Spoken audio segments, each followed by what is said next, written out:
शिवसेना पाठोपाठ राष्ट्रवादीतही दोन गट निर्माण झालेत। अशातच राष्ट्रवादी कुणाची हा प्रश्न निर्माण झाला असतानाच हे प्रकरण आता निवडणूक आयोगात पोहोचलं असून कायदेशीर लढाई सुरू आहे।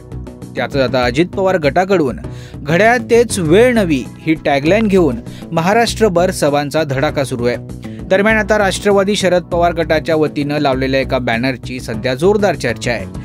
आज नवी मुंबईत राष्ट्रवादीचे सर्वेसर्वा शरद पवार यांच्या प्रमुख उपस्थितीत आज कार्यकर्ता मेळावा पार पडतोय। त्यानिमित्तानं लावलेल्या बॅनरमध्ये घड्याळ तेच वेळ तीच मालक पण तेच असं म्हणत एक प्रकारे अजितदादा गटाला डिवचण्यात आलंय। राष्ट्रवादी शरद पवार गटाचे महाराष्ट्र प्रदेश सचिव प्रशांत पाटील, राष्ट्रवादी महिला चिटणीस भावना घाणेकर यांनी हा बॅनर लावलाय। या कार्यक्रमाला राष्ट्रवादीचे प्रदेश अध्यक्ष जयंत पाटील, खासदार डॉक्टर अमोल कोल्हे, राष्ट्रवादीचे युवक अध्यक्ष मेहबूब शेख हे देखील उपस्थित राहणार आहे।